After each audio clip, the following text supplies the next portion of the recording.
I've spent 3 years imagining the many ways I'd ruin you, Mr. Park. But sitting in my chair wasn't one of them. Aliya stood in the doorway of her own boardroom, her voice cutting through the silence like a diamond across glass. She didn't flinch as 20 executives turned in unison, their breath catching at the sight of her. She was a vision in emerald silk and sharp tailoring, her tawny skin glowing under the recessed lighting, and her hazel eyes burning with a lethal gold. Jin-seo Park didn't move. He remained reclined in the high-backed leather chair at the head of the table, her chair, with a grace that was entirely too predatory for a Tuesday morning.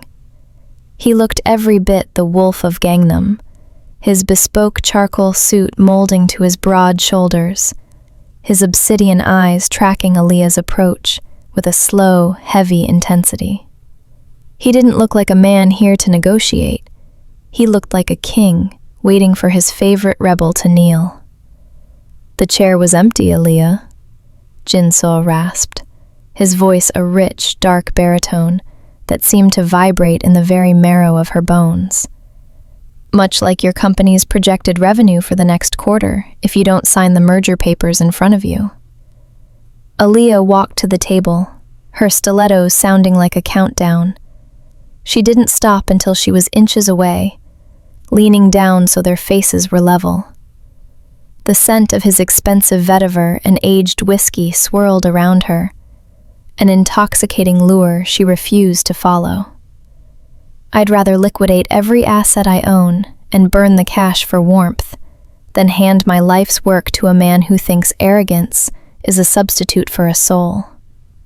Jin-seo's gaze dropped to her lips, his pupils blowing wide. A muscle jumped in his jaw, the only sign that her proximity was doing exactly what he intended it to do to her: suffocate her. He reached out, his long fingers ghosting over the silk of her sleeve, but never quite touching her skin. "Soul is for poets, Aliya," he whispered, his eyes snapping back to hers with a heat that made the air in the room vanish. "In this room, there is only power, and right now, I have all of it.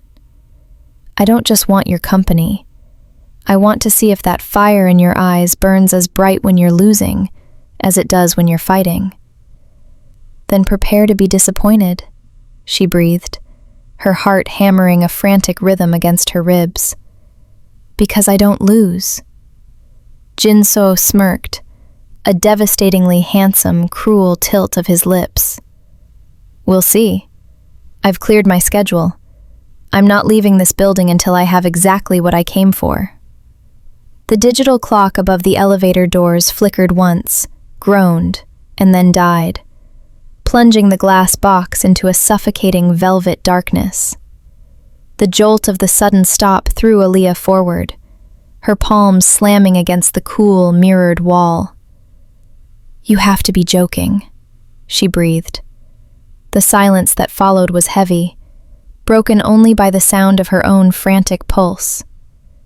"My engineers are efficient, Aliya, but even they can't control the city's power grid during a summer surge." Jin-seo's voice drifted from the shadows behind her, calm and terrifyingly steady. She turned, her back pressing against the mirror as the dim, red emergency light finally bled from the floor panels. He hadn't moved. He stood in the center of the lift, his silhouette cutting a jagged line against the backdrop of the Seoul skyline, frozen 50 floors below them. The air conditioning had died with the power. Within minutes, the confined space became a humid pressure cooker. Aliya reached up, her fingers trembling as she unbuttoned the top of her blazer, the emerald silk already beginning to cling to her skin. "Stay on your side, Jin-seo," she warned, though her voice lacked its usual boardroom steel. "There are no sides in a cage, Aliya." He stepped forward, the movement fluid and predatory. He didn't stop until he was deep in her personal space, his shadow looming over her. The heat radiating from his body was a physical force, more intense than the stagnant air. He leaned in, his hand landing on the glass beside her head.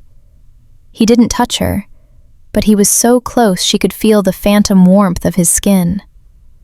The scent of his vetiver and the salt of his sweat acted like a drug, making her head swim. "You spent 4 hours trying to cut me down with your tongue," he rasped, his gaze dropping to the pulse fluttering in the hollow of her throat. "Now there's no audience, just the two of us, and a long drop to the pavement. Tell me, Aliya, without your board to protect you, are you still so brave?" Aliya tilted her chin up, her breath hitching as his eyes darkened, tracking the movement of her lips. For a long, agonizing second, the space between them vanished. The tension was a live wire, humming with the unspoken promise of a crash. Jin-seo leaned closer, his nose brushing against hers, his breath a warm, teasing caress against her skin. He stayed there, hovering on the precipice, torturing them both with the proximity. Just as Aliya's eyes fluttered shut, leaning into the heat, the elevator groaned. The lights hummed back to life, and the doors slid open with a mocking chime. Jin-seo pulled back instantly, his expression smoothing into a mask of cold, professional indifference. "After you, CEO Aliya," he said, his voice a low growl. "I believe we have a war to get back to." The grand ballroom of the Shilla Hotel was a sea of shimmering sequins and sharp tuxedos, but for Aliya, it felt like a minefield. She wore a gown of molten gold that clung to her curves like a second skin, her curls swept to one side to reveal the defiant line of her neck. She was there to secure investors, to prove that the wolf of Gangnam hadn't swallowed her whole yet. Across the room, Jin-seo stood center stage, surrounded by the city's power players.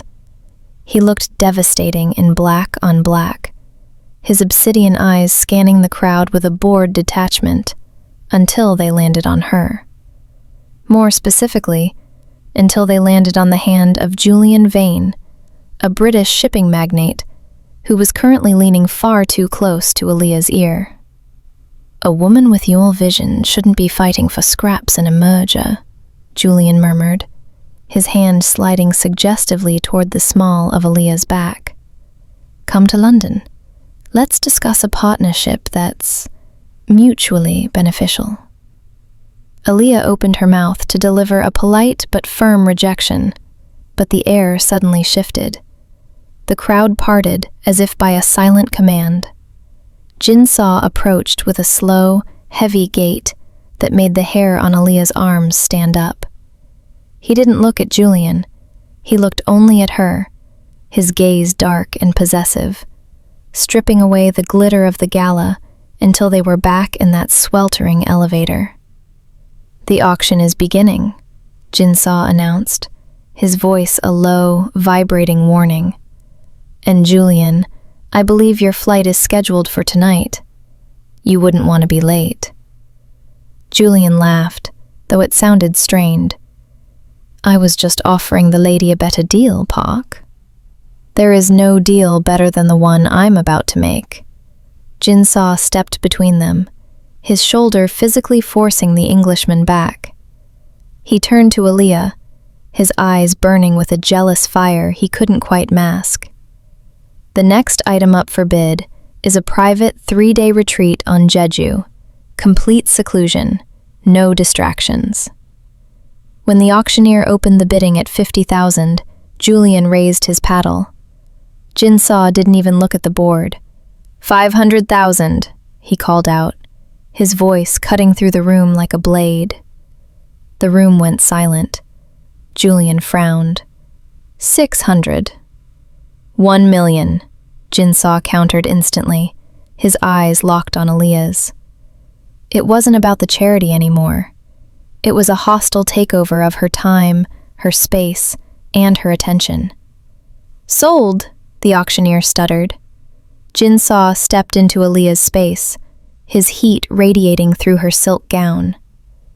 "Pack your bags, Aliya," he whispered, his thumb grazing the gold fabric at her waist. "I don't like other men touching my investments."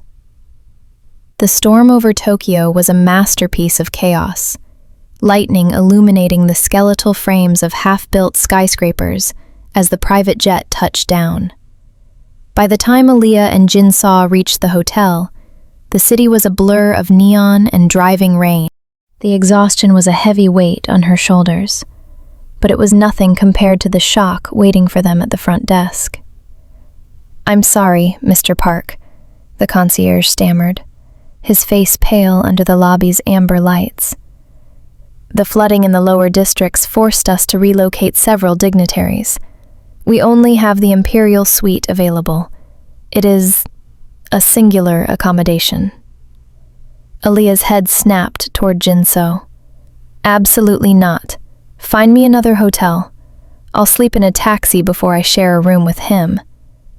"The roads are closed, Aliya," Jin-seo said, his voice flat and drained of its usual bite. He didn't look at her as he took the keycard. "Unless you've learned how to walk on water, we're staying here. I'll take the sofa." But the Imperial Suite didn't have a sofa. It was a minimalist shrine to luxury, centered around a single, expansive bed that looked like an island in a sea of polished teak.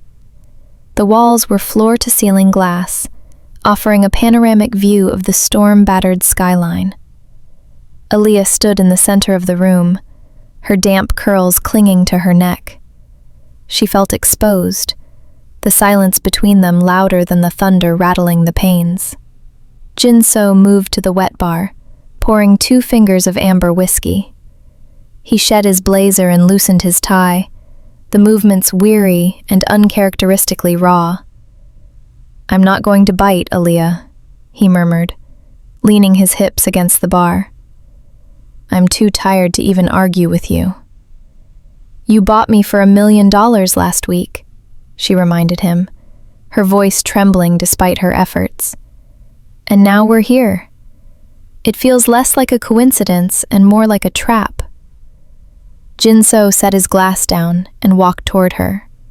He didn't stop until he was close enough for her to see the dark circles under his eyes and the undeniable hunger behind them. "If I wanted to trap you, I wouldn't do it in a hotel room. I'd do it in a way you'd never see coming." He reached out, his hand hovering near her waist before he pulled it back, a rare show of restraint. "Take the bed. I'll stay by the window. I've spent my whole life wanting things I can't have, Aliya. One night of watching you sleep isn't going to break me." "And what if I don't want to be watched?" she whispered. He looked at her then, a long, searching gaze that made her breath hitch. "Then don't look back." The Tokyo rain had followed them back to Seoul, drumming against the floor-to-ceiling windows of Jin-seo's penthouse office.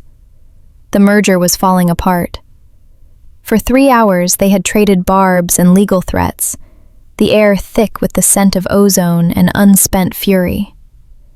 Aliya paced the length of the room, her silhouette sharp against the city lights, while Jin-seo watched her from behind his desk, like a man watching his favorite storm. "You're being unreasonable," she snapped, turning to face him. Her hair was a wild crown of curls, and her eyes flashed with a golden fire that made his blood simmer. "I won't let you absorb my R&D department. It's a breach of everything we discussed in Tokyo." Jin-seo stood slowly, his movements predatory. He didn't look at the contract. He looked at the way her chest heaved with every indignant breath. "The contract is a piece of paper, Aliya. We both know this stopped being about business the moment the elevator doors closed last month." He walked around the desk, his presence expanding to fill every inch of the room. Aliya didn't back away. She met him in the center of the office, her chin tilted in a defiance that was rapidly melting into something far more dangerous. "You think you can just buy what you want," she whispered, her voice trembling as he stepped into her space. "But I am not an acquisition." "No," he agreed, his voice a low, vibrating growl. He reached out, his hand tangling in her hair to tilt her head back. "You're a revolution, and I'm tired of fighting it." He didn't wait for her to reply. He crushed his lips to hers in a kiss that was less of a request and more of a hostile takeover. It was desperate and bruising, a collision of months of suppressed longing and corporate warfare. Aliya groaned into his mouth, her hands flying to the lapels of his suit, pulling him closer until there wasn't a breath of air between them. The desk behind her became a makeshift battlefield as he lifted her onto the mahogany surface, scattering folders and tablets to the floor. The cold wood against her skin was a sharp contrast to the searing heat of his palms. Every touch was an admission of defeat. Every gasp was a surrender. In this room, surrounded by the empire they had both fought to build, they finally stopped negotiating. The war was over, but the conquest had just begun. The morning light was cold and unforgiving, cutting through the penthouse windows to reveal a wreckage that had nothing to do with the passion of the night before. Aliya's phone was a frantic litany of vibrations on the nightstand. When she finally swiped it open, the headline on the front page of the Seoul Economic Daily made the blood turn to ice in her veins. Aliya Tech faces fraud investigation. Internal leaks suggest CEO misconduct. She sat up, the silk sheets sliding down her skin as she stared at the screen. Private emails, proprietary code, and doctored financial statements were splashed across the internet. It was a surgical strike designed to decimate her reputation and tank her stock price in a single hour. "What is it?" Jin-seo's voice was sleep-roughened and low, but the moment he saw Aliya's face, he was fully awake. He reached for his own device, his jaw tightening as he scrolled through the same reports. Aliya stood, grabbing her discarded blouse from the floor. Her hands shook as she fumbled with the buttons. "This was your plan all along, wasn't it? Distract me in the boardroom, lure me into your bed, and then leak the data while I wasn't looking. A hostile takeover doesn't need a signature if the target is disgraced." Jin-seo was off the bed in an instant, crossing the room with a terrifying speed. He caught her by the shoulders, forcing her to look at him. "Aliya, look at me. I didn't do this. I've spent the last 12 hours trying to find a way to save your company, not destroy it." "Then who else has this data?" she shouted, her voice breaking.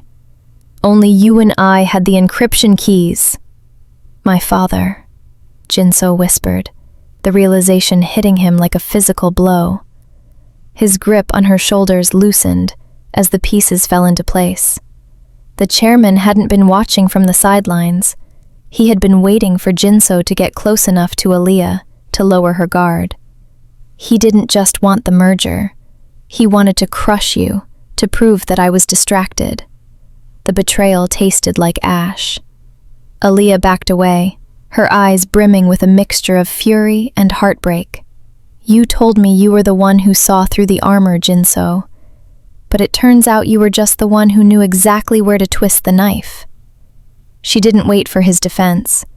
She walked out of the penthouse, leaving the wolf of Gangnam standing in the ruins of a victory he never wanted. The safe house was a minimalist fortress of concrete and glass, tucked into the rugged cliffs of Namhansan-song. Far from the prying eyes of the Seoul press and the looming shadow of the Park conglomerate, Aliya stood on the balcony, watching the mist roll over the valley. She felt like a ghost in her own life, stripped of her title and hunted by the very industry she had helped build. The glass door slid open, and Jin-seo stepped out, his usual suit replaced by a simple black sweater. He looked human for the first time, the sharp edges of his corporate persona dulled by the gravity of their situation. He held out a tablet, his fingers steady despite the chaos. "I've tracked the IP address of the initial leak," he said, his voice dropping to that low, private frequency that still had the power to make her skin hum. "It didn't come from my father's terminal. It came from your own CTO's private server. My father didn't steal the data. He just paid the man who was already willing to sell you out." Aliya took the tablet, her hazel eyes scanning the lines of code. The betrayal from within her own inner circle hurt more than the chairman's cold calculations. "So, we're both being played," she whispered. "He's using my traitor to force your hand. He wants me to walk away from you and rescue the remains of your company," Jin-seo murmured, stepping closer until he was standing just behind her. He didn't touch her, but his heat was an anchor in the cold mountain air. "He thinks he's won because he understands greed, but he doesn't understand us." Aliya turned in the circle of his arms, looking up into those obsidian eyes. The anger that had sustained her for days was being replaced by a terrifying, unified purpose. "If we go back now, they'll destroy us both." "Then we don't go back as rivals," Jin-seo said, his hand finally coming up to cup her cheek, his thumb tracing the defiant line of her jaw. "We go back as a predator and its mate. We feed them the narrative they want, until we're close enough to burn the whole system down." Aliya reached up, her fingers tangling in the soft wool of his sweater, pulling him down. This wasn't the desperate clash of the penthouse. It was a pact. A secret alliance, she breathed against his lips. "Let's show them what a real hostile takeover looks like." The ancestral estate of the Park family was a monument to old-world power, a sprawling complex of traditional Hanok architecture and modern reinforced glass that felt more like a prison than a home. Jin-seo walked through the corridors with a heavy, rhythmic stride, his expression unreadable. Beside him, Aliya held her head high, her presence a silent golden flame in the cold heart of the lion's den. Chairman Park sat in the center of the dark-paneled library, a man who looked like a weathered mountain. He didn't look up from his tea when they entered. "I told you to bring me her resignation, Jin-seo," the old man said, his voice a dry rasp. "Not her person. You are playing a dangerous game with a legacy that took 3 generations to build. The legacy is built on sand if it requires the destruction of the only woman I've ever considered my equal," Jin-seo replied. He stepped forward, placing his hand firmly on the small of Aliya's back. It wasn't just a gesture of comfort, it was a public claim. The chairman finally looked up, his eyes sharp with a cold, calculating fury. "You would throw away the chairmanship? The billions in stock? The keys to the city? All for a girl whose name is currently synonymous with scandal?" He turned his gaze to Aliya, his sneer deepening. "You've done well to bewitch him, but you are a virus in this family's bloodline. I have the power to erase you from this industry by morning." Aliya didn't flinch. She stepped out from the shelter of Jin-seo's arm, leaning over the chairman's desk. "You think you're protecting a legacy, but you're just a hoarder of ghosts. I've already moved my assets. The data your spy stole? It was a decoy. The real breach is happening in your accounts right now, because while you were focused on crushing me, you forgot that your son has the keys to your vault." The chairman's face paled as his phone began to chime with urgent notifications. He looked at Jin-seo, shocked. "You would betray your own blood?" "I'm choosing my own life, father," Jin-seo said, his voice as cold as the winter wind. "You can keep the title. We're taking the future." He reached for Aliya's hand, his fingers locking with hers in a grip that felt like a vow. As they walked out, leaving the chairman to watch his digital empire tremble, the air felt lighter than it had in years. The choice had been made, and for the first time, Jin-seo wasn't the wolf of Gangnam. He was simply a man who was finally free. 1 year later, the skyline of Seoul served as the backdrop for a new era. The glass and steel monolith that now housed Park Aliya Global stood taller than any other, a physical manifestation of a merger the world had once deemed impossible. Inside the top-floor executive suite, the atmosphere was no longer one of suffocating tension, but of synchronized power.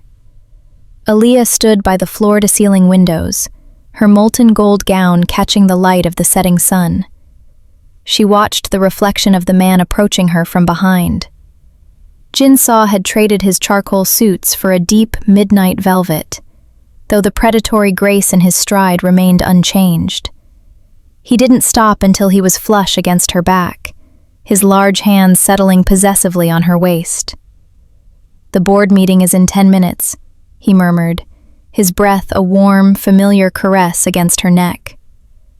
"They're expecting a slaughter. The rumors say we're planning to acquire the European markets by the end of the month." Aliya leaned back into him, her head resting on his shoulder, as she looked at their joined reflection. "Let them speculate. By the time they realize we've already closed the deal, we'll be halfway to the Mediterranean."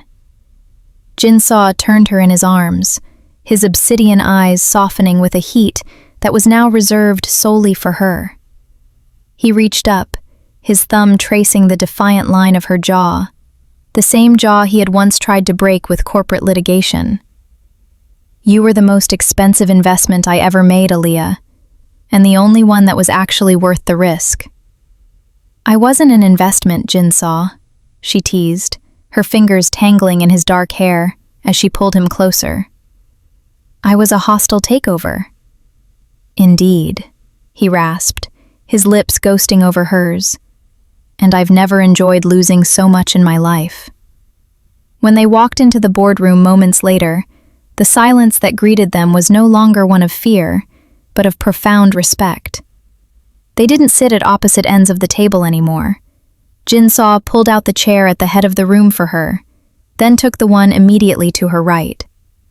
They weren't just CEOs, they were a unified front, a duo that had turned a bitter rivalry into a global empire. As the first slide of the presentation flickered onto the screen, Aliya caught Jin-seo's gaze. He winked, a rare human gesture that signaled the hunt was about to begin again. Only this time, they were hunting together.